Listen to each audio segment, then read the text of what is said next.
जयप्रताप जी, क्या बीजेपी की सरकार जो केंद्र में है वो जो ये महामारी है उसमें फेल हो गई है, जिस तरह से प्रताप सिंह खाचरीवासी बोल रहे हैं? दूसरा, जो गंगा के किनारे शवों का मामला है उस पर आप क्या कहना चाहते हैं?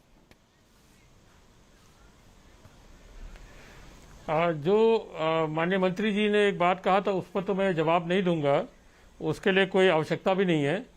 मगर जो गंगा जी के किनारे उत्तर प्रदेश में जो तस्वीरें दिखाए थे जिसमें बहुत सारे शव रेत के नीचे भी गाड़े गए थे और कुछ शव आपके जल प्रवाह करके भेज दिए थे, इसमें मैं ये जरूर बात बताऊंगा कि देखिए, पंचायत चुनाव के बाद से जो इन्फेक्शन हमारा फैला, जिसके लिए हम लोग एक बहुत बड़ा अभियान भी चलाए हैं, और मैं गांव में रहता हूं इसलिए मैंने खुद देखा है कि आम आदमी जिसको सर्दी जुकाम बुखार इस परिवर्तित मौसम में होने लगा और जो हर साल होता है उसको बहुत ज़्यादा उसको ध्यान देने की ज़रूरत नहीं था, वो इसी तरह अपना चलता फिरता रहा और अचानक उसके घर में ये उसको परेशानी हुआ। जब तक वो हॉस्पिटल का पहुंचने का सोचता था तब तक उसका देहांत हो जाता था।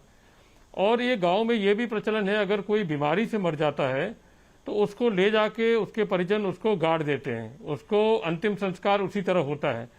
तो यहाँ ये भी बात आई कि बहुत सारे लोग जो इस तरह के जो विभिन्न ग्रामों में अचानक उनका मृत्यु हुआ, कुछ क्या लोग उत्तर तो अपने प्रदेश में परिजन के सरकार लोग तो उनको लेके गए, कुछ सरकार लोग ने डेथ्स उनको घर पे को छोड़ दिया। जो आरोप है विपक्ष का, क्या उत्तर प्रदेश में सरकार डेथ्स को छुपा रही है, मौतों को छुपा रही है, कम दिखा रही है आंकड़ा? नहीं, या तो आप मेरी बात सुनिए, नहीं, मैं कम सवाल भी तो दिखाने की बात नहीं है। देखिए, एक आंकड़ा जो हम पोर्टल पर मैं बता रहा हूं, मैं एक जो हमारे पोर्टल पर हम दिखाते हैं, हमारा आंकड़ा कहां से आता है? जो हमारा पेशेंट हमारे मेडिकल कॉलेजेस में, जिला अस्पतालों में, private medical college, corporate hospital में जो मरते हैं उनको पोर्टल पर अपना चढ़ाना पड़ता है जी। वो फिगर हमारे पास डे टू डे सुबह 6 बजे आ जाता है। दूसरा, अगर कोई घर में अब अपना व्यक्ति मरता है, कोरोना से मरा या किसी अन्य बीमारी से मरा, उसका कोई संख्या हमारे पास नहीं आता है। जी, मैं छत्तीसगढ़ के मंत्री जी का रुख करता हूं, स्वास्थ्य मंत्री का। देव साहब, ब्लैक फंगस को लेकर बहुत सारी बातें हो रही हैं। छत्तीसगढ़ की सरकार की इसको लेकर क्या तैयारी है, और तीसरी लहर के बारे में आप क्या कहते हैं, क्योंकि उस पर बार बार अपडेट्स आ रही है कि तीसरी लहर बच्चों पे ज्यादा इंपैक्ट करेगी? इसमें जहां तक काला फंगस की बात है, ब्लैक फंगस की बात है, छत्तीसगढ़ में कल तक के जो अपडेटेड आंकड़े हैं वो 102 प्रकरण छत्तीसगढ़ में नोट किए गए हैं विभिन्न जिलों के अस्पतालों में। एक व्यक्ति की मृत्यु हुई है। दवाइयों की काफी कमी है इस बाबत। एक व्यक्ति को लगभग 21 दिन का इसका डोज रहता है, उपचार रहता है 21 दिन का। 50 से लेके 100 वायल इंजेक्शन के एक पेशेंट को लगते हैं, ऐसा मेरे को यहाँ के विशेषज्ञों ने बताया। उस स्थिति में हमारे पास दवाई नहीं है, ये इंजेक्शन हमारे पास बिल्कुल अवेलेबल नहीं है, मार्केट में भी बहुत दिक्कत जा रही है। इसके लिए उसकी व्यवस्था करनी पड़ेगी।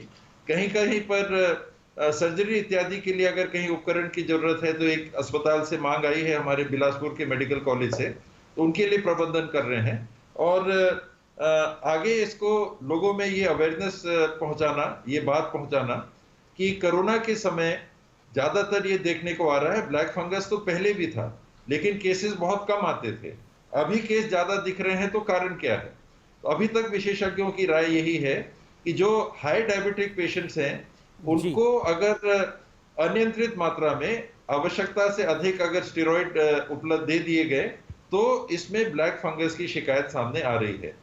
और साथ में पाइप वगैरह, पानी वगैरह साफ रखना, ये एक साथ की बात है, लेकिन अभी तक आम राय इसी बात में है। तो लोगों को इसके बारे में जागरूक करना बहुत जरूरी है, खास करके ट्रीटमेंट के संदर्भ में भी। एक सवाल जो कि बड़ा महत्वपूर्ण है और मैं प्रताप सिंह आपसे पूछना चाहता हूं। प्रताप सिंह जी, आप देखिए, जो भी सेकेंड वेव में हुआ वो हमने उस परिस्थिति को देखा है, लेकिन गांव में समस्या ये है, लोग मास्क नहीं डाल रहे, उनको बीमारी का पता ही नहीं लगता, वैक्सीनेशन को लेके उनमें उत्साह नहीं है। ऐसी स्थिति में आप क्या करेंगे? और ये सिर्फ आपके राज्य की बात नहीं है, ये हर प्रदेश की बात है। देखिए, इसमें कोई गांव के आदमी को लगता है कि उसे कुछ नहीं हो सकता। लोग अमित जी, अभी गांव में दहशत फैल गई है, बहुत डर है गांव में, लोग मास्क लगाने लगे हैं, लॉकडाउन मान रहे हैं लोग वैक्सीनेशन को लेकर गांव में तैयार बैठे हैं। और अब आप आश्चर्य करोगे, इस देश का सबसे बड़ा वर्ग 18 से 44 वर्ष का नौजवान, वो तो इंतजार ही कर रहा है। स्लॉट 3-3 मिनट में बुक हो रहे हैं, 3-3 मिनट में जगह नहीं है। ज्यादा बोल रहे हैं आप। धड़ाधड़ बुक हो रहे हैं। मेरा अपना अनुभव है, मैं तो अपने परिवार के लिए बुक कराना चाहता था, 1.5 मिनट में बुक हो जाता है। आप ज्यादा बोल रहे हैं, 1.5 मिनट। मैं आपको कह रहा हूं स्लॉट, यही तो मैं कह रहा हूं। हमारे राजस्थान की हालत में, मेरे स्टेट की बता रहा हूं, आप खोलिए, खोलते ही फुल। हमारे यहां तो बहुत तेज, हम वैक्सीनेशन में अभी नंबर 1 पर है, जिस तादाद में हमारे पास आई है। हमारे यहां वैक्सीनेशन को लेकर बहुत डिमांड है। अब क्या कारण है, गांव में भी शहर में भी मास्क भी लोग लगा रहे हैं, धीरे धीरे मरीज भी कम हो रहे हैं। ये कोई पॉलिटिकल इशू नहीं है, ये इसमें कोई दौरा ही नहीं। और अब हमको ये समझना पड़ेगा, वैक्सीनेशन की जरूरत है राजस्थान को और पूरे देश को जी। जितना जल्दी वैक्सीनेशन होगा उतना ज्यादा हमको फायदा होगा। यदि हम वैक्सीनेशन में पीछे रह गए तो आप ये मानकर चलिए, इस बीमारी को बिना वैक्सीनेशन के कंट्रोल नहीं किया जा सकता। लेकिन आप वैक्सीनेशन की बात कर रहे हैं, मैं एक आंकड़ा पढ़ रहा था मंत्री जी, प्रताप सिंह जी, मैं एक आंकड़ा पढ़ रहा था, वैक्सीनेशन के करीब 11.5 लाख डोज खराब हुए हैं। अकेले चुरू जिले में अराउंड 39% वेस्टेज हुई है, अकेले चुरू जिले में। क्या आपको लगता नहीं है ये आंकड़ा कम हो सकता है? राजस्थान की मैं बात कर, आप एक बार आप वापस चेक कर लेना। हालांकि मैं हेल्थ मिनिस्टर नहीं हूं, लेकिन मैं सुबह भी रघु शर्मा जी के साथ था हेल्थ मिनिस्टर के।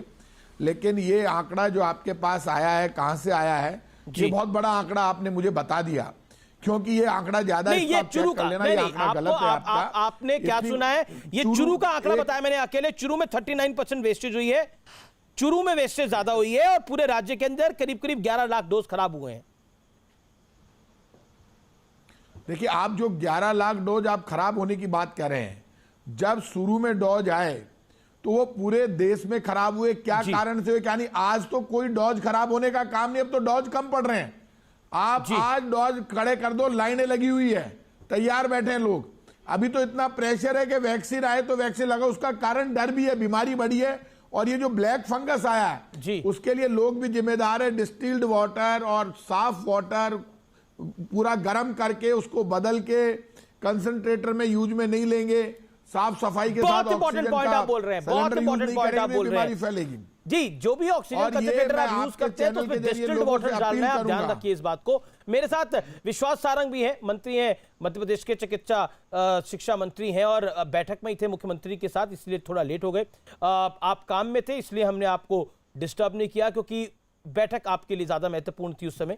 मैं आपसे विश्वास जी जानना चाहता हूं कि आपके प्रदेश के अंदर आपने कई सारी, मुख्यमंत्री ने घोषणाएं भी करी हैं, लेकिन कोरोना के अराउंड जो पॉलिटिक्स हो रही है उसमें बीजेपी भी पीछे नहीं है, कांग्रेस भी पीछे नहीं है। क्या कहना चाहते हैं आप? देखिए, हम तो कहीं कोई पॉलिटिक्स नहीं कर रहे हैं, और हमारा स्पष्ट मानना है कि महामारी के इस दौर में किसी भी तरह की राजनीति नहीं होनी चाहिए। ये तो विपक्ष के नेता और कांग्रेस के नेता कर रहे हैं। नहीं, टूल किट का मामला तो एक विश्वास जी माफ करिए, लेकिन टूल किट का मामला तो आप ही निकाल के लेके आए। कोरोना से समस्या हो रही है लोगों को, कांग्रेस ने इसको उठाया, आपने बोला ये टूल किट है भारत को बदनाम करने की और नरेंद्र मोदी को बदनाम करने की। नहीं, देखिए, सीधी सीधी बात है ना, आप किस स्तर पर जा रहे हैं कांग्रेस के नेता। पहले कोरोना को लेकर अफवाह की स्थिति फैलाई, ये कहा कि कोरोना जैसा कुछ नहीं है। आपको याद होगा पहली वेव में जब लॉकडाउन लगा तो उसका विरोध किया, लॉकडाउन खुला तो उसका विरोध किया, वैक्सीन बनी तो उसका विरोध किया, वैक्सीनेशन प्रोग्राम के माध्यम से लोगों को वैक्सीन लगाने की बात आई तो उसका विरोध किया, लोगों में वैक्सीन को लेकर अफवाह फैलाने की बात की, अंतर्राष्ट्रीय स्तर पर हिंदुस्तान का नाम बदनाम करने की कोशिश की। जी, ठीक है। आप उठाकर देखिए, कांग्रेस ने जिम्मेदारी का निर्वहन नहीं किया, विपक्षी नेताओं ने जिम्मेदारी का निर्वहन नहीं किया। इस महामारी में सही मायने में देश को एक रूपता के साथ काम करना था, पर कांग्रेस के नेताओं ने वैसा नहीं किया, और उसी का परिणाम है कि यदि हम वैक्सीनेशन के टर्नअप को देखते हैं तो हिंदुस्तान में कम हुआ। कि मैं तो मीडिया को और आपके चैनल को धन्यवाद देता हूं। नहीं, वो बिल्कुल आप धन्यवाद दीजिए, लेकिन अभी तो वैक्सीन मिल ही नहीं रही। अभी टीएस सिंह देव हैं जो शिक्षा मंत्री, जो हेल्थ मिनिस्टर हैं, स्वास्थ्य मंत्री हैं छत्तीसगढ़ के। वैक्सीन की कमी है पूरे देश के अंदर, आप जान ही रहे हैं, वैक्सीन नहीं मिल रही। प्रताप सिंह खाचरियावास भी उसी बात को बता रहे थे। प्रताप सिंह, जवाब आपका विश्वास सारंग जी को। देखिए, मैं आश्चर्य है मुझे, इस बात का दुख है कि सारा दोष कांग्रेस के माथे कर देना। आप केंद्र सरकार में बैठे हैं, वैक्सीनेशन करवाना पूरे देश का फ्री ऑफ कॉस्ट आपकी जिम्मेदारी थी। आप उस जिम्मेदारी से पीछे हट गए। 6,93,00,000 वैक्सीन आपने बाहर भेज दी। आज देश के लोग वैक्सीन की इंतजारी कर रहे हैं।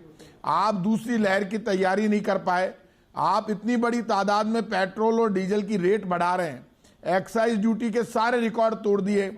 आप 32 रुपए और 31 रुपए पेट्रोल डीजल पर एक्साइज ड्यूटी बढ़ाते हैं। मनमोहन सिंह जी के टाइम पर कितनी एक्साइज ड्यूटी, इतना पैसा आपने इकट्ठा किया है, तो आप राज्यों को पैसा दो, आप पूरे देश में तैयारी करते। आज लाशों के ढेर लग गए। इन लाशों के ढेर लगाने के लिए क्या केंद्र सरकार की जिम्मेदारी नहीं है? आप केंद्र में बैठे हैं और आप कांग्रेस को टारगेट कर रहे हैं। कांग्रेस विपक्ष में बैठी है, सवाल खड़े कर रही है, तो आप जवाब दीजिए कि आपने पूरे देश के लिए वैक्सीनेशन प्रोग्राम क्यों नहीं चलाया? आपने दुनिया की सारी कंपनियों को यहां बुलाकर अपना वैक्सीन यहां पे बनवाने की तैयारी क्यों नहीं की? पूरी दुनिया से आप वैक्सीन मंगाकर विश्वास सारंग जी, क्विक रिप्लाई। विश्वास सारंग, कुछ क्विक रिप्लाई। कुछ देर पहले वीडी शर्मा ने एक ट्वीट भी किया है शुक्रवार को, और उन्होंने बहुत स्पष्ट रूप से उसमें लिखा कि ये आग लगाने की बात कर रहे हैं कमलनाथ जी। क्या कहना चाहते हैं क्विकली विश्वास जी? देखिए, सीधी सीधी बात है अमित जी, कांग्रेस का ये गैर जिम्मेदाराना रुख है। और खासकर अभी आपने कमलनाथ जी की बात की, उन्होंने बड़ी बड़ी डींगे हाकी। मैं आपको बताना चाहता हूं, जब कोरोना शुरू हुआ तो मध्य प्रदेश में कमलनाथ जी की सरकार थी, और जो मध्य प्रदेश का आज हॉट स्पॉट है इंदौर, वहां पर कमलनाथ जी ने आईफा अवार्ड आयोजित करने की तो पार्टी कर ली थी, जैकलिन फर्नांडिस से गलभैया की और रात की पार्टी मनाई, मुझे लगता है कि पर कोरोना को लेकर उन्होंने कोई काम नहीं किया, और उसी का परिणाम निकला कि आज इंदौर बहुत बड़ा हॉट स्पॉट बना है। ये प्रताप जी हो या कांग्रेस के नेता, एक साल पहले, उसके बाद तो फर्स्ट वेव आप भी गई, फर्स्ट वेव चली भी गई, सेकंड वेव में वो हॉटस्पॉट बन रहा है। मुझे लगता नहीं इसमें लॉजिक है। विश्वास सारंग, क्विकली आप अपनी बात को 10 सेकंड में कंप्लीट करिए। 10 सेकंड आपके पास। अमित जी, मेरा सीधा मानना है, कमलनाथ जी ने मध्य प्रदेश में 40 साल तक राजनीति की। वो ये बता दें कि 1 रुपया भी मध्य प्रदेश की जनता पर उनने खर्च किया हो। ठीक है, चलिए विषय ठीक है। आपका तमाम लोगों का बहुत बहुत शुक्रिया हमारे साथ जुड़ने के लिए। मैं तमाम मंत्रियों का शुक्रिया अदा करता हूं आज हमारे साथ जुड़े। देव साहब, खाचरियावास साहब, आपका शुक्रिया। जयप्रकाश जी, आपका बहुत बहुत शुक्रिया। विश्वास जी, आपका बहुत बहुत शुक्रिया। फिलहाल ये देश है हमारा में इतना ही, लेकिन लाख टके की बात यह है कि समस्या गांव तक पहुंच गई है, और गांव तक पहुंच गई है, वहां पर उपचार की कमी है। इसलिए ध्यान रखना होगा। गांव गांव में आप ये प्रोग्राम देख रहे होंगे, तो मेरा हाथ जोड़ के आपसे निवेदन है, यमराज को अगर नहीं देखना, अपने घर में आपको मौतों को नहीं देखना, अपने बच्चों का स्वास्थ्य खराब नहीं करना, तो मास्क डाल के रखिए, पूरा बचाव करिए। अगर तबीयत खराब होती है तो तुरंत जो भी डॉक्टर तक आप पहुंच सकते हैं, फोन के जरिए, किसी और माध्यम से डॉक्टर तक पहुंचिए और अपना तुरंत उपचार करिए। उम्मीद है आप सुरक्षित रहेंगे, स्वस्थ रहेंगे और मास्क जरूर डालेंगे। नमस्कार, अपना ध्यान रखिए, मैं दिल से आपसे कह रहा हूं।